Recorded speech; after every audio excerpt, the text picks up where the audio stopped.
we've got a bit of time, hopefully, if I can keep things to time, that we can have a few Q&As at the end, which will be nice. And we're going to kick off with the Dermatology Homecare, Chapel Allerton. So I don't actually know who's speaking on that one. Oh, sorry, Nicola and Joe, over to you. Hi, so my name is Nicola Howcroft. I'm clinical nurse specialist for dermatology, medical dermatology, and with me is Joe Sanderson, advanced clinical pharmacist who specialises in dermatology and rheumatology. And we are process owners for the dermatology Kaizen event that we did. Next slide, please. So we started with baseline, looking at what our problem was and why we'd invited the improvement team in to give us some help. And we found that our lead time from making the decision to treat our patients to them actually receiving therapy was in excess of 38 days. And so our optimum for that would be 14 days. That is what we would want it to come down to.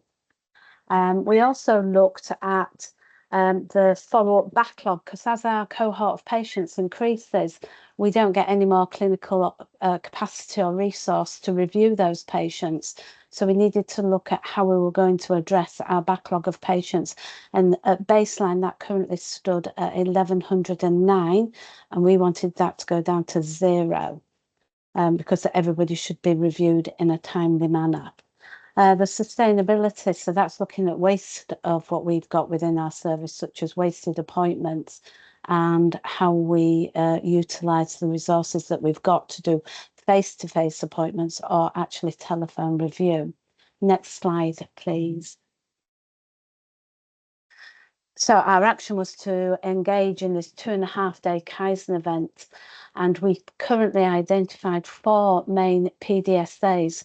PDSAs standing for Plan, Do, Study and Action. And these will be ongoing actions that we take.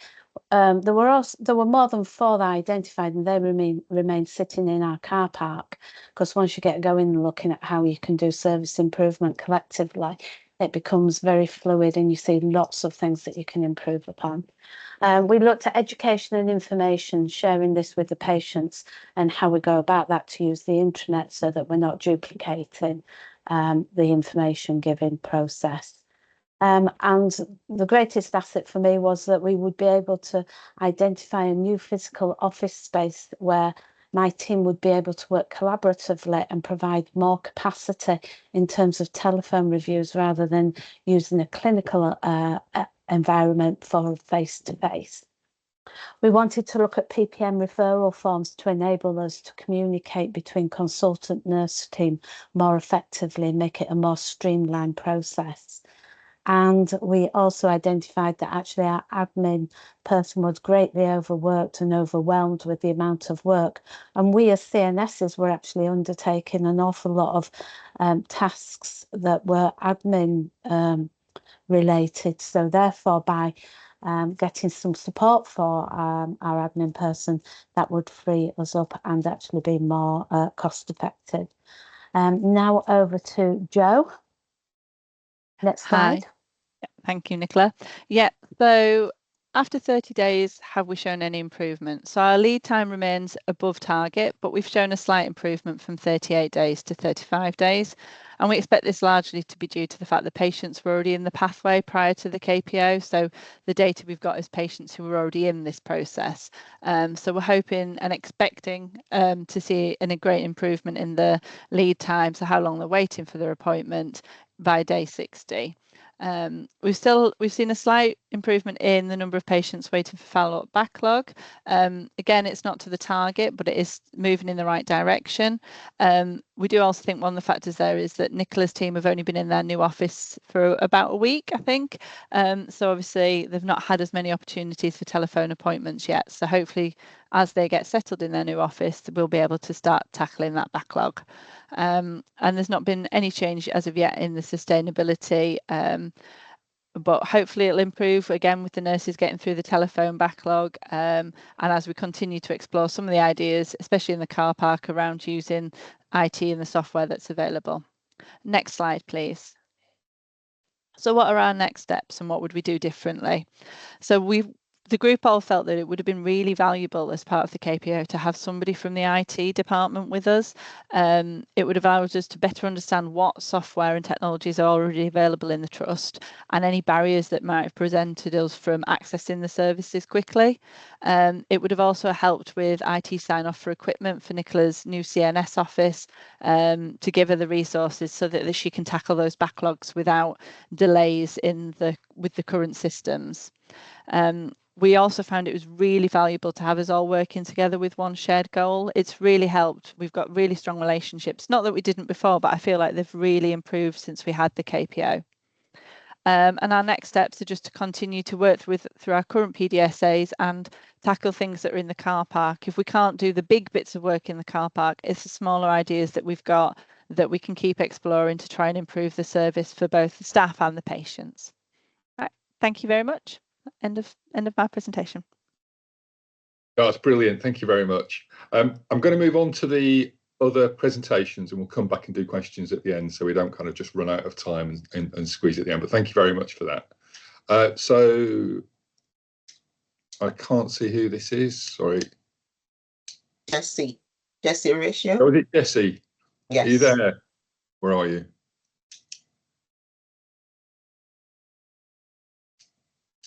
Jesse, are you on the call? I think you're on mute if you're speaking. I can see you've joined the call. I was going to say that too. Jesse, are you okay?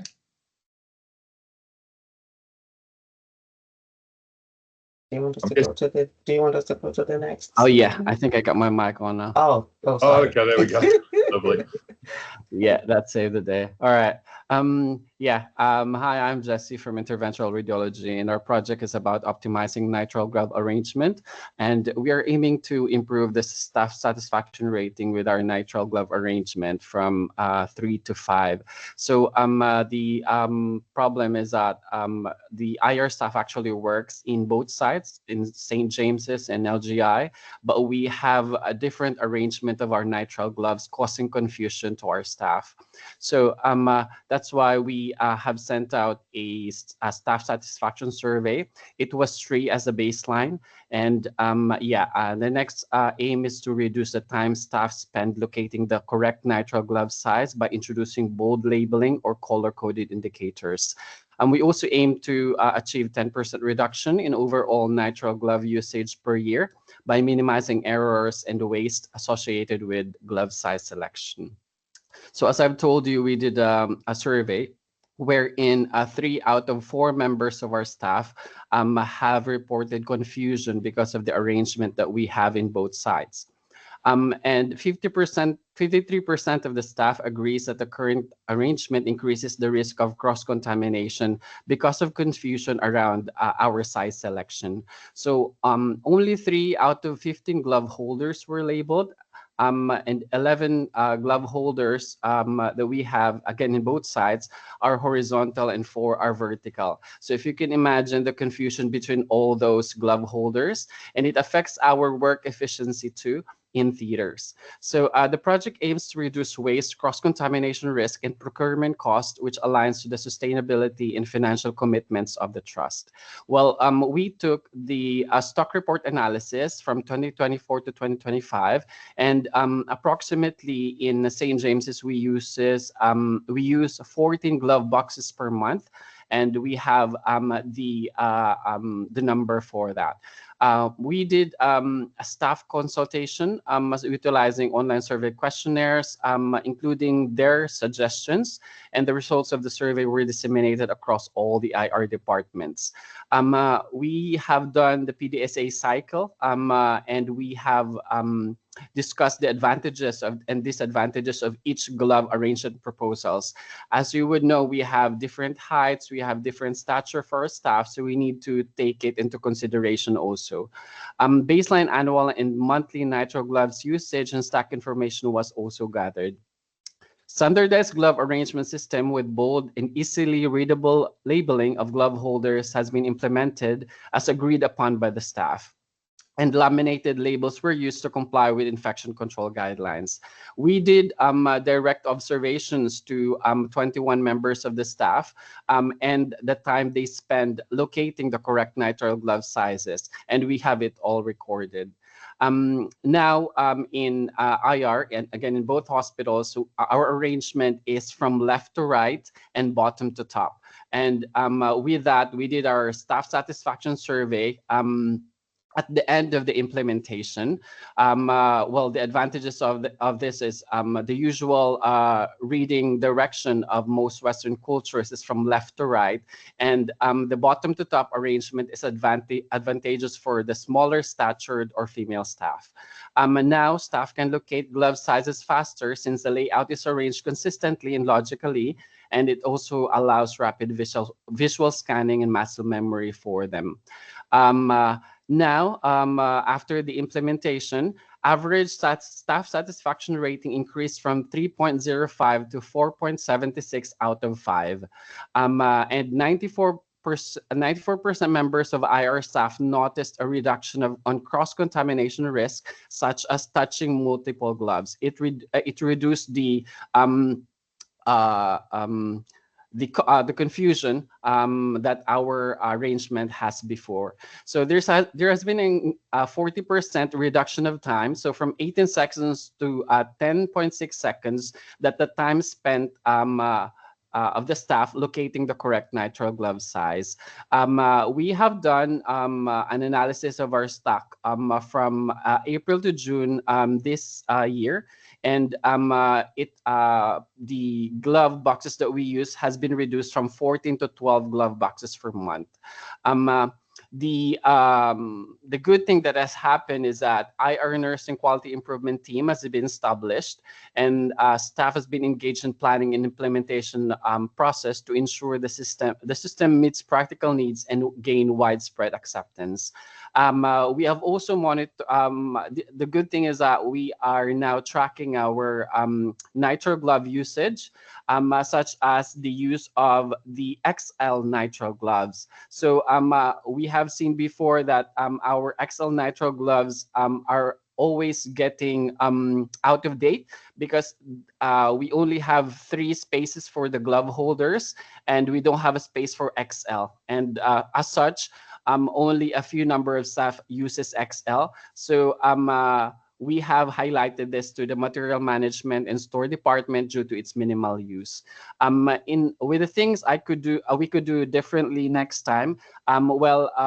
Mistake proofing with visual cues could have been implemented by color-coded labels, given the availability of the appropriate printers. So what we have is just a black and white and a bold one. But then again, the staff is happy about it for now, but we'll still continue our PDSA cycle for it. My key learning for this project is that initiating a project, irrespective of the scope, initially presented challenges. However, the application of the LIM tools, such as waste identification, process flow charting, and Genbo walks, has proven effective in facilitating the generation of improvement ideas. The next steps of improvement for IR is to perform annual glove usage audits and review on the project's financial impact to IR department and the trust. We also want to see the feasibility of using glove holders that can take all 4 sizes, including XL. So we can give that suggestion to our team leaders. We can also implement a pool production system, such as the ordering only the glove sizes that are being used frequently more than others. Thank you. Thanks, Jesse. I think that's great. I can just imagine the frustration of keep grabbing for the wrong glove. And yeah. I mean, it's really hard to put a kind of a value on that, isn't it? But there's that kind of cognitive load of flipping heck, you've got to go back again and pick a different one up. So no, I think that's a fantastic piece of work. It really resonates. So thank you. So we'll come to some questions after our final. I think, Fatima, you're going to talk us through the last presentation today. Hi everyone, my name is Fatima and I work in the resourcing team. So today I'll be talking about my LIM project. So my project aim was to reduce the number of emails sent by the honorary contract team regarding fixed term contract end dates in the next 6 months. Next slide, please. So I currently manage a small team who process honorary contracts for the trust. So an honorary contract is where someone is doing some form of work for the trust, but they aren't directly employed by LTHT. Many of these people are on fixed term contracts, and at the minute we get a monthly report which tells us when someone's contract is due to expire. So the process is very manual, and the team have to copy and paste an email template and send it out to the manager and the individual to find out if the honorary contract can be terminated or extended. As the process is very manual, I wanted to focus on this area in line with our 7 commitments. So I wanted to reduce pressure on my team by freeing up capacity to work on other key priority tasks. I wanted to make a best use of our digital resources to support this and also improve quality, so be more efficient in the way that we work. Next slide, please. So for my project, I use the Time Direct Observations tool, which I found very useful. So based on my observation, I created a process flowchart, which outlined all the different steps. This was very beneficial in identifying wastes such as overproduction, duplication, and motion.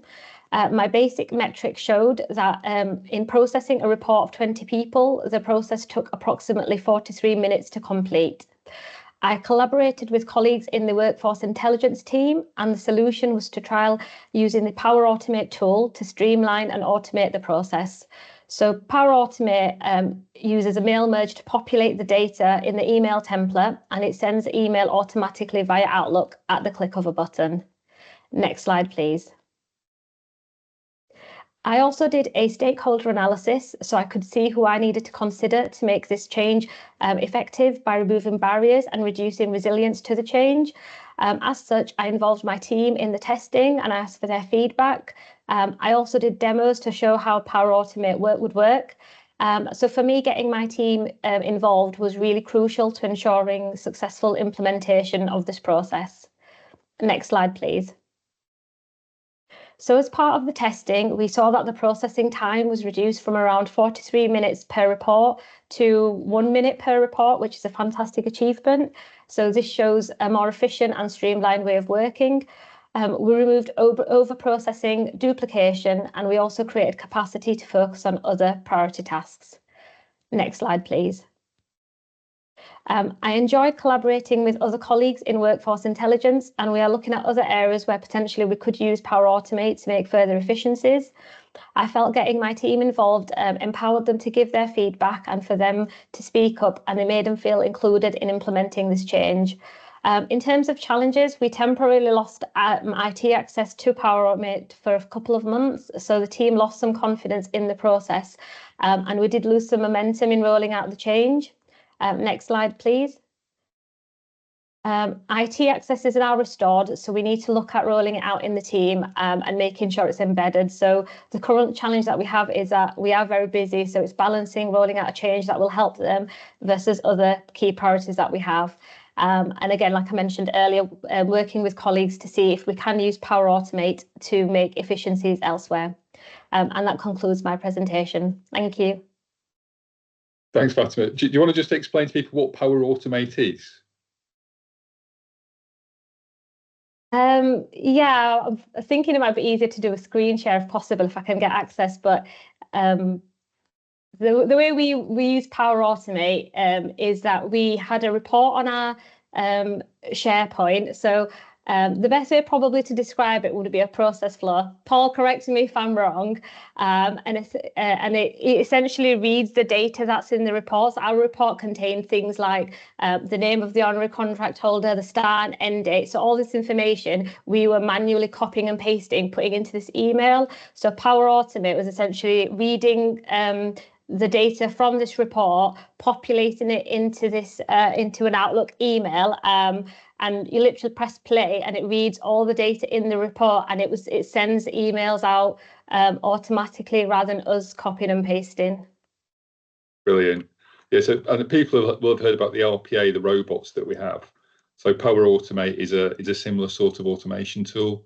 Particularly works well with the Microsoft suite of products. So it's something I think we need to talk about more widely across the trust, because I'm sure there are other examples like Fatima's given that we could use and save. I mean, that's fantastic, isn't it? 40 minutes to 1 minute. That's just brilliant. So thank you, and thank you to Jessie, Nicola, Joe. Do we have any questions for our presenters today? I've got a couple. Just Nicola, when you were talking about the car park, you seemed a bit upset that there was so much in the car park. Do you think there's a lot more to go at? I do, and I think it's surprising what you sort of uncover where you can make improvements when you actually sit down and think and focus about it as a group. You come up with more things that actually not broken but could be improved, but you can't tackle everything at once, so you have to put things to one side and go revisit them at a time when you can. Yeah, no, I think that's right. You've got to prioritise where's the best bang for your buck, haven't you? That's the if you try and do everything, you'll do nothing. So it's good to focus, but good that you've got more to go at. The other thing that you mentioned, the IT resource, I think this is something, Natasha, perhaps we need to pick up. Well, we can't have a situation that partway through a KPO process, we suddenly need an IT resource, because we're not all sat around waiting for someone to call us. But we could plan to have an hour at the end of the first day, or we could schedule some time, and if we know the KPO improvement events happening, we should engage with IT and then bring us in, and we can see if we can help. But plan it rather than it being as kind of a reactive. It's reactive. It's never going to be the right way to do it. I think that would be brilliant, really, for the people that are going through that event. It's a brilliant idea. Especially with ours, we pulled out a lot of the things we needed. We could have really done with having somebody from IT to either tell us how to do it, or whether it was feasible, or how long it was going to take, because that would have really directed what we chose to focus on in the KPO. Yeah, and also whether it's already there, but kind of 80% of it's there in. I know we tend to have these discussions, let's build a new one, but actually there's 80% of it exists already, if you only know the whole thing. So I think there's kind of an improvement activity for me and the KPO to pick up there and try and improve the events rather than the outputs, and hopefully we'll improve the outputs. And then just actually across a few of these things, the Power Automate and the gloves work that Jessie was doing, just having these standard ways of working, I think, is crucial. Just identifying standard ways of working. And just for all of you, one of my favourite books is called The Checklist Manifesto, which is all about, let's just standardise. If you can do a checklist and go through it, your quality just goes up. And so, identifying those across the trust. So if anyone wants to go out and read the Checklist Manifesto, it's a brilliant read. Has anyone else got any questions for our presenters? Anything else to add? They're all getting a bit too hot already, sat in their offices. Lovely. Look, thank you very much for joining Report Out. I'm assuming we've got a report out again next week. I'm looking at Natasha. Yes, we have. So it'd be great if people can join to see what others are doing across the trust with their improvement work. So thanks, everyone, and enjoy your weekends. Take care now. Thank you. Thank you. Thank you.